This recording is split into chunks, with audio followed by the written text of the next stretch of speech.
There was a time when you still explained yourself, still reacted, still asked why they changed. You stood in front of people who underestimated you, disrespected you, lied to your face, and you tried to fix it. As if it was your job to teach them how to value you.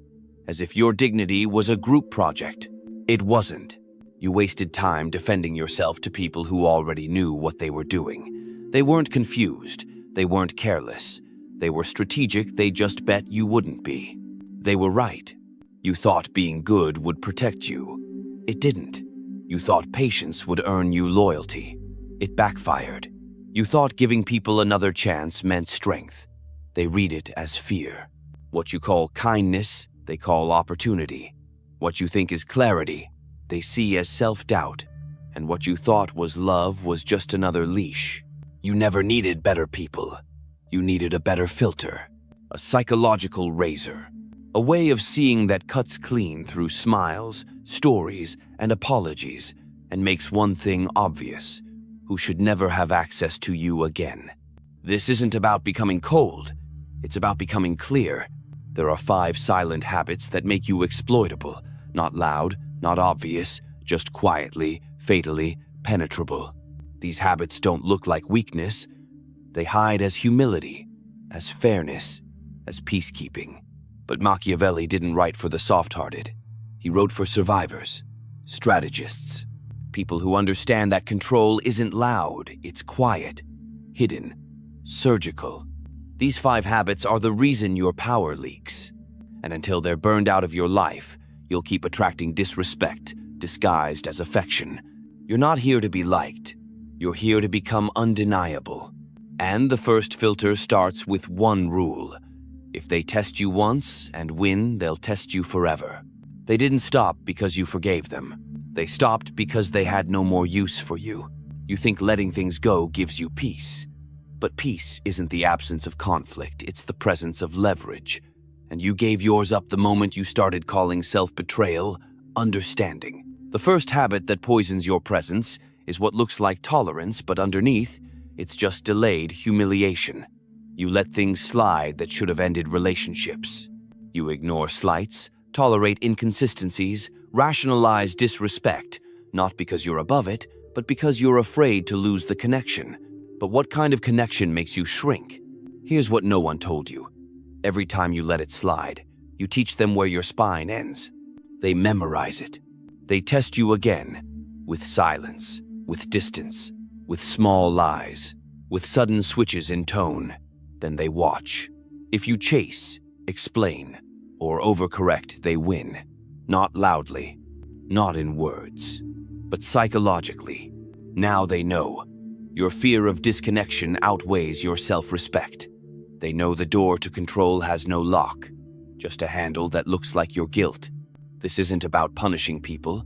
This is about identifying what kind of person keeps finding themselves on the edge of your boundaries and deciding if that's someone you ever want in the room again. Weak people don't destroy strong people. They invite them to self-destruct. Slowly, softly, through compromise. You lose your edge one small favor at a time. One ignored instinct, one fake smile, one. It's okay, I understand. You think they'll see your grace and step up. They don't. They see your grace and step on it. Because anyone who feels entitled to your patience is already counting on your silence. The rule is simple. The more they think you need them, the more they test you. The more they test you, the less they trust you. Yes, trust. Because deep down, they don't respect people who let them get away with everything. They might enjoy the control. They might enjoy the power. But they never believe you're strong. And when they stop believing you're strong, they stop playing fair. This is the Machiavellian pivot point. When they realize they don't need to earn your loyalty, they just need to trigger your doubt. Let that sink in. Your peacekeeping isn't protecting you. It's building a case against you. Every silent concession tells them exactly how to manipulate you next. The moment you start filtering people based on how they handle your boundaries, not your kindness, you'll notice something. They either withdraw or they transform. But not because you asked, because you stopped adjusting. That's the first cut. The first habit you kill, the urge to explain your standards. Because real presence doesn't negotiate. It filters. There's a moment you won't talk about. The moment you laughed at a joke that wasn't funny, nodded when you disagreed, said, "Yeah, no worries," when your gut was screaming. You weren't being polite. You were being strategic, but the wrong kind of strategy. The survival kind. The kind that says, if I don't disrupt this moment, maybe they'll still like me. This is the second habit. The one you thought kept you safe, but really, it kept you small. Compliance. You became agreeable to avoid tension. You made peace with lies because you didn't want to seem difficult. You practiced neutrality like it was a virtue, when really, it was a muzzle. You think you were playing it smart, that you were choosing your battles, that you were reading the room, but they weren't reading you because you were hiding. People don't respect the agreeable. They use them. Then they forget them. You became invisible the second you stopped saying what you meant. The second you let the group decide who you were. The second you silenced the friction that made you real. You want to know why they stopped taking you seriously? Because you kept agreeing with people who made you feel hollow. You kept laughing with people who mocked you behind your back. You kept showing up for conversations that left you drained, insulted, or fake. Not because you lacked courage, but because you were addicted to being seen as easy to like. But here's the law. If you bend to fit, you break when they shift. That's what happened. You adjusted so many times, you forgot your original shape. Your truth became whatever didn't make others uncomfortable. And now, no one's uncomfortable except you. You talk about authenticity like it's a brand, but you treat it like a threat. Because real authenticity doesn't feel good. It feels confrontational. It cuts through the noise. It makes people pause or walk away. You don't need everyone to like you. You need to stop needing that. Because as long as you crave that approval, your standards are for sale. They'll see it, they'll feel it, and they'll use it. Even if they're nice, even if they say the right things. Because power isn't about kindness, it's about clarity. And if yours is missing, someone else's will take its place. This is the moment of psychological divergence. You stop agreeing to things that insult your intelligence. You stop laughing when your instincts recoil. You stop offering your presence to people who haven't earned your silence, let alone your attention. You stop negotiating with environments that make you feel like less, just so you don't seem like more. Because more is what you were always supposed to be. But more doesn't beg for permission. It filters. They didn't forget your value. They just knew you wouldn't remind them. Not with presence, not with distance, not with silence. You stayed. You waited. You over-delivered. And that was the third habit, the most seductive one. The one you called loyalty, devotion, tenacity, overgiving. You confuse consistency with worth. You think your ability to stay makes you strong. But you're not staying because you're solid. You're staying because you're afraid of what it means to leave. They saw it. They sensed it. That hunger to be needed. That fear of being irrelevant. And they fed you just enough to keep you addicted. You gave what they didn't even ask for just to prove you were worth keeping. You texted first. You apologized first. You initiated everything and called it being the bigger person. But there's nothing big about chasing silence. Every time you gave more than you received, they didn't feel grateful, they felt dominant. Because the power dynamic was never about effort. It was about who was willing to go without. You weren't. You kept showing up, kept reminding them of your presence, kept proving your reliability. But in power dynamics, the one who proves is already below. You became predictable, dependable, emotionally generous to people who were emotionally bankrupt, and instead of being respected, you became convenient. The moment they knew you'd never walk away, they stopped trying to keep you. This is what overgivers never understand. Your absence is more powerful than your presence when your presence is taken for granted. But you stayed. You kept hoping the consistency would change them. That if you just loved harder, tried harder, gave more, eventually they'd see it. They saw it, and they saw through it. People don't stay because you're loyal. They stay because they'd suffer without you. That's not manipulation. That's value. That's leverage. That's what happens when you stop bleeding out energy to unqualified people. You think your strength is in your endurance, but real strength is in your ability to stop over-explaining, to stop initiating, to stop offering access to people who never earned it. And when you do stop, they panic, not because they love you, but because their control is gone. Now they have to ask themselves, what did I really bring to the table? And most of them won't like the answer. This is why overgiving is never respected, because you did everything, so they never had to. You want to break that habit? Learn how to let silence stretch. Learn how to let them wonder. Learn how to sit with the discomfort of not being the one who fixes things. Because silence isn't weakness. It's proof you've stopped auditioning. The ones who are meant to stay will step up. The rest will call you cold. Let them. That's not cruelty. That's filtration. You didn't miss the signs. You ignored them. Not because you didn't notice, but because you were afraid that seeing the truth would force you to act on it. That's the fourth habit. Denial disguised as patience. You kept making excuses for what your body already knew. The way the energy shifted, the way the tone changed, the way their attention drifted when you spoke. You noticed. You always noticed. But you convinced yourself it was just a phase, a misunderstanding, a stress response. It wasn't. It was exposure of how little they cared, how little they feared losing you, how comfortable they were with disrespect because they'd tested your threshold before and nothing happened. You think you're calm under pressure. You think you give people room, but what you really gave them was clearance, to misbehave, to withdraw, to treat you like a background character in your own life. You delayed the confrontation, you feared the fallout, so you waited. And in that waiting, they grew bolder, louder, sloppier. Because denial isn't silent, it has a cost. Every time you chose to be the bigger person, you shrank. Every time you rationalized an insult as, they didn't mean it like that, your self-respect paid the price. Every time you told yourself it's not that serious, you gave them permission to escalate. Until one day you wake up and realize the people around you don't respect you, not because they're evil, but because you trained them not to. You can't set standards retroactively. You can't flip the switch and expect them to now fear the loss of you when you've always been available, always forgiving, always understanding. You want to see who someone really is?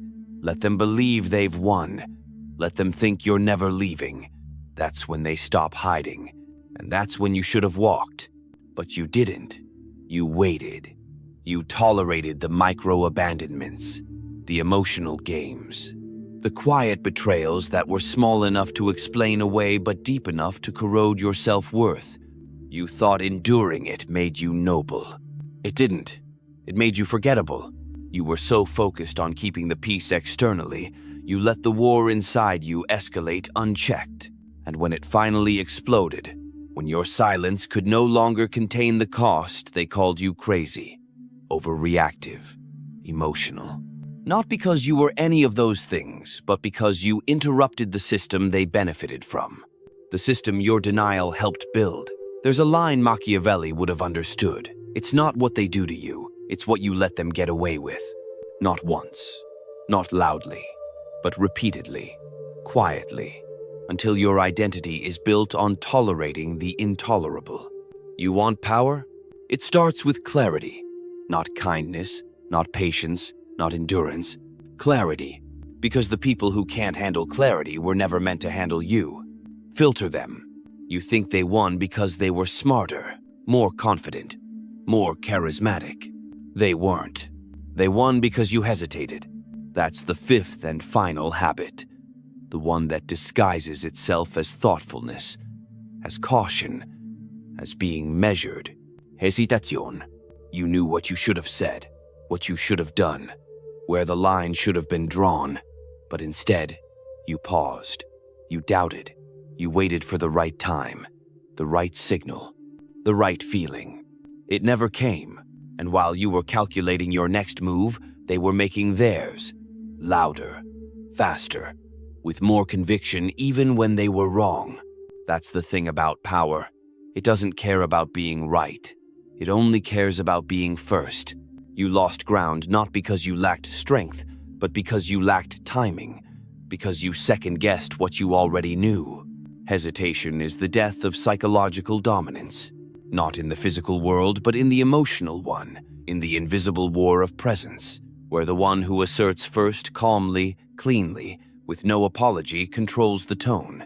You think strength is about speaking last. It's not. It's about speaking when it costs you something. And you didn't. You swallowed truth. You sat on decisions. You ignored your gut in favor of being liked, being safe, being digestible. But every time you paused to make yourself more palatable, they advanced. They tested your silence. They took more, asked more, expected more. And by the time you realized what had happened, you were a shadow reacting instead of leading. You want to know the truth? They didn't destroy you. You destroyed your own momentum because you were waiting for confirmation. Let that sink in. You didn't act on what you knew. You waited for someone else to validate it, to agree, to go first, to give you permission to be who you already were. But power doesn't wait. Power moves. That's what they did. They moved. Flawed, impulsive, sometimes reckless, but they moved. And movement, even when imperfect, outmaneuvers silence every time. You want your power back? Reclaim your instinct. Act on it before it gets watered down by doubt. Before you run it through your fear filter. Before you call 10 friends and talk yourself out of doing what you knew from the beginning. The moment you hesitate, the game shifts. They feel it. They know they've gained ground. And here's the part most people never recover from. Once they know you hesitate, they never take your power seriously again. Not really. Not deeply. Because the strongest one in the room isn't the one who talks the most, or even the one who controls the outcome. It's the one who never doubts what they already know. Even if no one agrees. Even if no one claps. Even if it costs everything. Because if the price of power is losing, people who were only drawn to your doubt, it's not power you're losing. It's weakness. You kill this habit by refusing to hesitate when your instinct speaks. You speak. You walk. You enforce. And the world adapts. Because when presence becomes decisive, manipulation evaporates. You didn't lose them. You lost the version of yourself that needed them. The one who tolerated, who overgave, who explained, who hesitated, who stayed just a little too long in rooms that dimmed their fire, because part of them still believed they had to earn what they already were. But not anymore. Now you see it for what it was. Not love, not friendship, not loyalty. Just proximity. Just access to someone who didn't yet know the weight of their own presence. Now you do. And that's the difference. Because once you start filtering through these 5 habits, your world changes. Quietly, brutally, permanently. The wrong ones don't just leave, they expose themselves. They show their true nature the moment they realize they can't manipulate your boundaries, your guilt, your silence. And the right ones, they don't feel filtered. They feel revealed. Because this version of you isn't cold, it's clean. It doesn't chase, doesn't convince, doesn't decorate its truth. It simply is. And that's what they were never ready for. A version of you that doesn't flinch when disrespected, doesn't fold under pressure, doesn't need to be understood to be untouchable. You want power? Then get used to being called distant, intimidating, unreasonable. That's what happens when people lose the ability to shape you. They rebrand your strength as cruelty. Let them, because the world needs less politeness and more presence. Less performing, more filtering. You're not here to be invited in. You're here to decide who stays. You made it this far. Don't let it be another thing you hear and forget. Sit with it. Share it. Let them wonder what changed. Let them feel the difference. Then say nothing. That silence? It's your filter.